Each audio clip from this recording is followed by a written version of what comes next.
élevage kër yi waaw non élevage yi kër yi ak kii gars yi ferme yu ndaw yi daara sax yi comme fu mel ni fii Liberté 6 fii Moustapha Diop di wax mais c'est-à-dire problème bi aussi mooy gis nga boo xoolee am na benn arrêté gouverneur bu gouverneur jëloon 2000 gis nga ça a été le meilleur arrêté ci wàllu tabaski dafa organiser woon les points de vente de telle sorte que daanaka problème yi Pape Matar di wax kenn du ko am mooy que dafa regrouper les points de vente service d'hygiène nekk fa police nekk fa sapeur pompier nekk fa ak waaw service d'hygiène pour sécuriser ko yëpp c'est-à-dire sécuriser lu ñu ak ministère de l'élevage lépp lu ñu soxla ñu ngi ko am nañ ko ci point yooyu mais léegi problème bi mooy la diversification des points mooy maanaam da ngay xool buntu wal fajari nii ñu may nit mu ñëw takk fa ay xaram xam nga foofu munoo fa teg alkaati munoo fa teg keneen donc loolu mooy problème bi donc à un certain moment day yomb point yooyu dafkatu ñaaw teeki di ko attaqué maa ngi fàttaliku y'a 4 ans ci rond point foire ci suuf pont foire bi waaw foofu dañ fay yeew xar aussi benn waay bu fay yeewoon xar mais sincèrement man waa ji jour boobu non gis nga booy bi ñëwee dañu ñëw ak seen moto mais dugg ci biir jaxase accéléré nga gis xar yi départ fekk amoon nañu ay gars yi nga xam sàcc daw waaw amoon non ñoom dañu kii def bruit bi jaxase waaw ba affaire yi daw bi ñu dawee jël yoonu aéroport bi noonu amoon nañu seen gars yi jàpp xar yi yóbbu donc yooyu mun nañ ko éviter c'est-à-dire en créant des points fixes yi nga xam ne mais Pape Sané en parlant de points fixes tey jii xari coggal yooyu may wax bu ñëwee Dakar fan la leen yeew man c'est ça mon problème parce que gars yi daanañ yóbbu fële nu ñu koy waxee sax stade Léopold Senghor defe naa ne espace amatu fa wala bu fa amee bareetul daanañ yeew fii ci allée yi jëm jógee Liberté 6 jëm VDN foofu ñu ngi koy aménager di ci ëpp aménager nañ ko def fa ay jardin tey la question que je me pose mooy xar yooyu bu ñëwee fan la leen yeew te boo demee biir aéroport mur aéroport waxuma ci kii de mais mur bii ne ci VDN bi boo tax am na benn bi duñ miire foofu kër yooyu ñu dagg jox ko waa CDC ñu koy jaay kër yooyu ba léegi natt nañ ko def fay borno et tout mais kenn dëkku fa ay nag lañ fay sàmm nag yi sax am na kuñ tudd ci borom barke ci réew mi ne moom nag yi moom la ñuy sàmm foofu ci biir Adama Faye yaa ko tudd man tudd ma pourquoi le gouverneur de Dakar ne peut pas s'organiser pour que le temps de la tabaski ñu def foofu ay daral voilà moom laa wax saa biir aéroport bi ut espace prédestiné dina sécuriser xar yi xëy na dina yombal jaay mais nii déjà problème xanaa quand même loolu quand même pour trouver terrain rek quand même loolu état war na ko non yomb na Dakar amul terrain non trouver fu xar yi nekk mais amul comme yow defuloo benn politique pour Sénégalais yi bañ a dépendre si Mali wala si Mauritanie yow tabaski jot na terrain pour gars yi indi xar yi mais la preuve pour wala ne état bi wutul terrain gars yi li Pape wax sànq suufu pont yi nekk ci VDN bi dañ fa daan yeew léegi yooyu liggéey nañ ko nul noo xam ne mënatoo yeew sa xar ci suuf deux fois Liberté 6 ñi ngi koy pavé Liberté 6 yi mënatoo fa yeew parce que ñi ngi koy pavé stade Léopold Senghor foofu ñuy jànge dawal oto xaw ma foofu dañ fa daan def daral tey ji ay def nañ fa ay kii yu bare bari yoo xam ne espace bi wàññeeku na bu baax a baax donc man problème je sais pas si débat bi nga bokk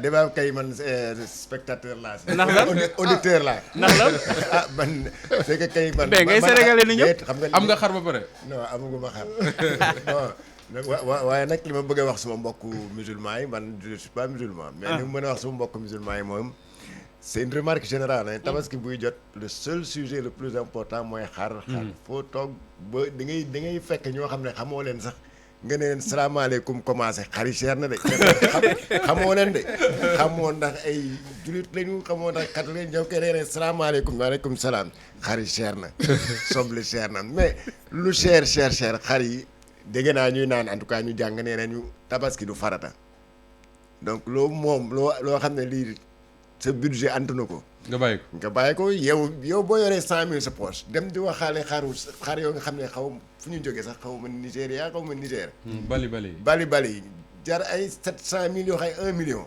yow nga yoree sa 100 000 boo fa jooyee tamit yaa tooñ sa bopp Georges li ngay wax noonu xale yu jigéen ñi dégguñu ko de tabaski du farata ñoom dégguñu ko de.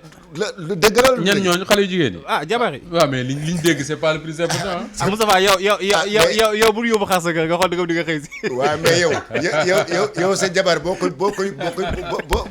amulee bu la nee saay demal indil ma xaru 500,000 comme ça suba boo xëyee suba nga takk ko sa buntu kër nit ñi di romb di photo di selfie. nga ne ko sama poche 50,000 moo si ne bu nee damay jël sama bagage dem nga ne ko nuyu ma waa kër ga. mu jeeg et Georges ce qu'ils oublient sax mooy yow booy jënd tabaski jëndoo ko pour sa jabar ah. sa jabar su ma nee dafa war dem jëndi tabaski yam. tabaski bi du pour jabar ji ah. mais absolument. Pape Mokhtar. parce que mais société bi en fait niñ koy conception bi ñu si am la ñuy wax. conception boobu. boobu la ñu war a dindi si xelu nit ñi. ñoom ñoo ko bañ a dindi de. que ça ne doit pas être la concurrence entre Mame Birame. absolument xar bu mu takk buntu këram bu Moustapha takk ba Pape Sané takk man suma jabar ne yow xanaa sa morom yi gisoo xar ñu takk ay géléem la ñu takk yow nga ñëw jël mbottam yi nga xam rey bu dee mais man loolu man su ma nekkoon musulman loolu du ma tere nelaw de. non c'est que xam nga en fait nu mu durati ça dépend des pays man def naa fi tabaski Maroc premier jour ba bi ñu ma tibbalee caalit naa quoi dama ne ñii li ma nekk nit ku ñuul moo tax ñu tibbal ma lii. ndax daa tuuti. non ay boutique rek lañ ma seetal comprendre mais après la comprendre que naar yi ñoom noonu la ñuy tabaskee en fait ñoom dañu jàpp ne tabaski jouru naqari la du ñu feetu di lekk ay yàpp affaire yooyu quoi jour tabaski du ñu jàpp ne jouru naqar la donc bu ñu xëyee li nga xamante ni bon na ci xar mi normalement da nga koy sànni ji loolu la ñuy lekk loolu la ñuy togg ba le lendemain la ñuy doog a nag xëcc gigot yeeg yooyu comprendre donc ñoom ça dépend des cultures mais man Sénégal fii li tax ma mun a comprendre mooy que boo seetloo dëgg yenn famille yi tabaski rek lañ am possibilité lekk yàpp normalement yaa ngi ko fi wax de fan yii la paase wax ko non c'est la vérité yàpp rek tabaski rek la ñu am normalement occasion bu ñu lekkee yàpp ba suur këll et soo paree sax xar mi. bu loolu weesoo après da nga koy muusal. waaw da nga koy muusal waaw. bu weesoo denc ko ay fan pour di ci toogaat. ma ngoog tey jii nii booy déglu les médecins kenn ñu naan la ay chaque jour soxla nga 3 fruits soxla nga du mu tuddati yàpp wala jën affaire yu demee noonu. mais da lay leer na kii ñi muy waxal nekkul sénégalais dans leur majorité. parce que tey fii li fi xew mooy ñi rang fondé rang cere rang caagri. kan moo ko doon waxati fii nee ma quartier bu mu dëkk moom dafa am boutique bi nga xam Pape Sané jégal mi dañuy rang caakiri c'est-à-dire dafa am maire buy jógee parcelle indi fondé indi caakiri donc 18h da nga war a am ci boutique bi bindu ñu jox la ticket. waaw loolu man dégg fii ku ñu invité fii nit di ko wax waaw pour caakiri. waaw caakiri ak fondé da ngay jënd ticket da ngay jël ticket.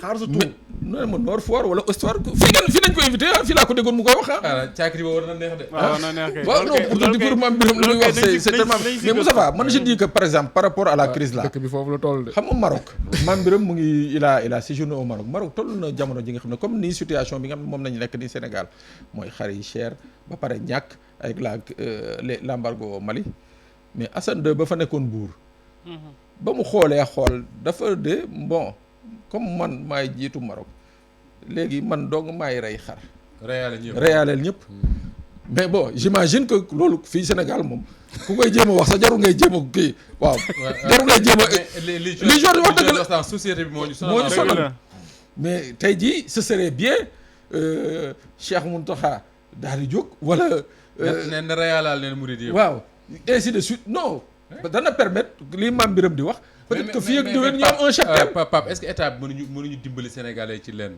état loolu état rek moo ko mën changer la manière même de vendre le mouton c'est-à-dire que ni ñuy jaay xar ci Sénégal ñu soppi ko comme li Georges wax sànq ne boo gisee xar bu toll ne xaw ma nga bëgg ko est-ce que mënuñu woon ne dañuy jaay xar yi selon le poids par exemple. en tout cas c'est ce qui se faisait en Gambie. waaw ba daaw. waaw teg xar mi ci basture ñu xool xar mi ñaata kilo la su fekkee ñaata kilo la suñ nee tant de kilos ñu compare ñu def le total ak le kilo de la viande sur le marché. ñu xool ba xam peut-être système boobu dina tane mais fi mu ne nii xar mi j'ai l'impression que da ngay fay xar mi fay der bi fay nopp yi fay béjjën yi. fay corde bi. alors que yow li nga ci soxla mooy yàpp bi rek. Georges Nesta amatoloo ci dolli parce que gars yi neen li nga wax am na solo man kay li may xaar kay mooy gars yi rey rek jox ma di nuyu waa non à l'unanimité man je suis l'avocat de Georges yow ay aller partout donc il faut que ay pooj dem këram xam nga damay bañ a wax gars yi ne ma yow da nga xam ne doo jënd xar moo tax ngay waxee nii waaye daal xam naa ku nekk xam nga lu nekk sa poche boo jëndee lu nekk sa poche boo ko yoree di nga xam li nga war a jënd di nga xam xar yi ngay waxaale. xaw nga dem nag bëgg naan non dama bëgg habillé wu comme je ne sais pas ay tissus yu cher yooyu. nu ma tudd sax alors que yow da ngay gis fii yow ku la bàyyi nga may laaj tissus yu cher yooyu lu mu tudd mel ni ko doo ko jënd. naar yi nekk fii nag Ndakaaru. ay jëlaa ba 1000 francs la ñuy sol dem julli ji mais bien sûr. yow pourquoi maintenant yow ngay néew di kii boo xam ne saa yi. nga bëgg jàllaa ba ngay sol dem julli ji. mais bien sûr jàllaa buy jar 1000 francs. jàllaa bi 1000 francs bu cher ba cher 4000. Sénégal moom dañoo teg seen bopp coono. George teg seen bopp coono. George sama benn mbokk nee na tabaski moom lépp loo ci def te mënoo ko bu ñu jullee tisbaar nga rëccu ko.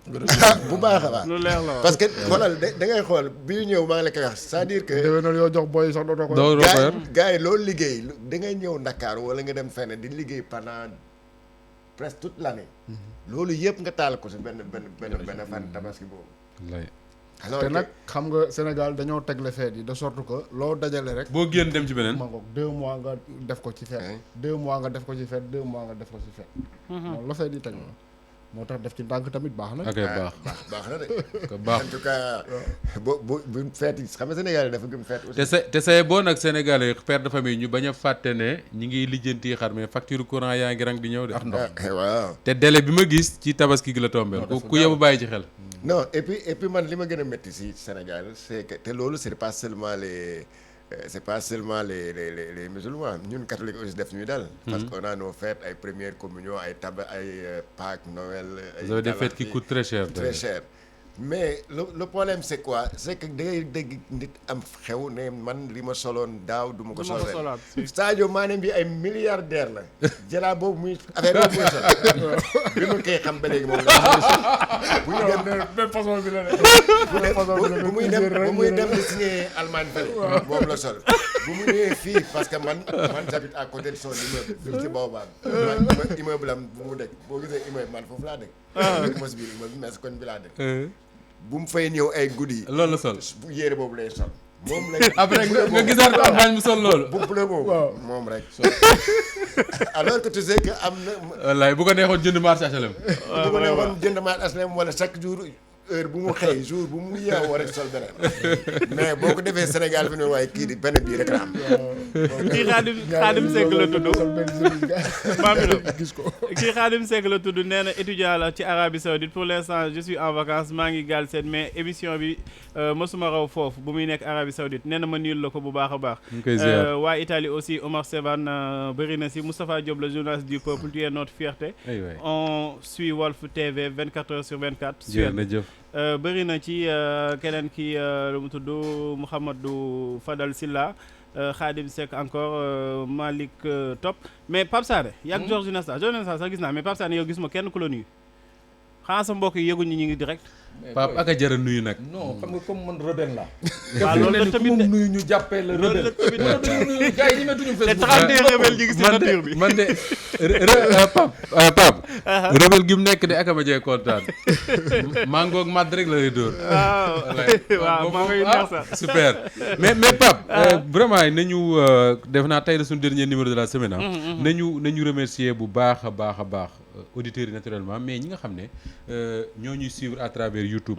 mooy les Sénégalais d'ici et d'ailleurs ni ma ko waxee très souvent parce que depuis quelque temps ñoom Dieng ak ñoom Ray mën nañ la ko xamal.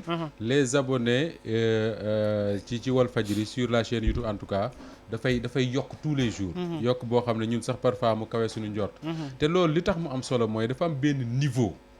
boo xam ne bu ñu fa àggee je le répète depuis quelque temps daf ñuy permettre ñu jël vraiment une nouvelle indépendance. xam nga lu tax ma ne oui. gaa yaa ngi may sutale de. ñu ngi waaw weddi Pape Matar Pape Sané amal sànni. gars yi génn nañu. yaa ngi dégg Pape. c'est-à-dire que dafa am boo xam ne buñ fa tollee si ay abonnés yàlla nañ fa toll balay yàgg. dafa ñuy may une plus grande liberté xam nga lu tax. Il y a beaucoup de choses qu'on a envie de faire te mënoo ko def ci télé bi ci Walf TV je veux dire ndax lourdeur yeeg yu demee noonu mais sur une chaîne YouTube on peut se permettre plus de liberté avec responsabilité bien évidemment et loolu li ñu ko mën a may mooy li ma gis fan yi que les gens ñi ngi gën a ñëw ji ci abonné te loolu keppaar gi indi na ci lu bëree bëri quoi kon gars yi nañu abonné bu baax a baax a baax c'est important kii aussi rajo la yore fële ca Kébémer Nassour Lari da ngay reeba tas quoi gars yi dañ naan la voix des sans voix ba pare ñun ñu bëgg a nekk ci ginnaaw en matière d'abonnement loolu warul nekk. mais li koy expliquer nag c'est que li koy expliquer voilà tu as trouvé la réponse c'est-à-dire que les autres chaînes bi ñuy liggéey ci loolu Walfadjri n'était pas sur ça et c'est le mérite de Cheikh Niass d'ailleurs qui a insisté pour que ñu gën a liggéey ci loolu donc les gens rawet nañ ñu ci 2 ou 3 ans peut-être plus avant ñun ñu ci kii quoi donc soo comparé la ak performance yi ñuy def tu te dis que alhamdulilah et je suis sûr que d'ici quelque temps liñ ci bëgg dinañ ko ci am et que ça nous permettra de faire beaucoup de choses parce que Bougane Gueye moo ko wax daaw bi mu fi ñëwee et ça me semble intéressant mooy daaw bi ñu tëjee Walf TV ak Sen TV fii la ñëw mu ne ma Moustapha tëj Walf TV ak Sen TV amatul benn intérêt ma ne ko tax mu ne parce que les gens qui vous regardent sur YouTube ñoo gën a bari fuuf ñi leen di seetaan à travers écran bu mag bi parce que de plus en plus les Sénégalais regardent la télé ci seen téléphone. Voilà. waa Nassoullah FM ñu ngi ca Kébémer ñoom heure bi bu jotee dañuy synchroniser. waaw 92.7. macha allah dañuy synchroniser léegi laa lire boobu commentaire. macha allah en tout cas dañ leen di jaajëfal bu baax a baax vive Pape Sané notre fierté merci Pape Sané dama wax rek. remontada de Pape Sané. dama wax rek rebelle yi génn ñu ngi nekkoon dans la nature.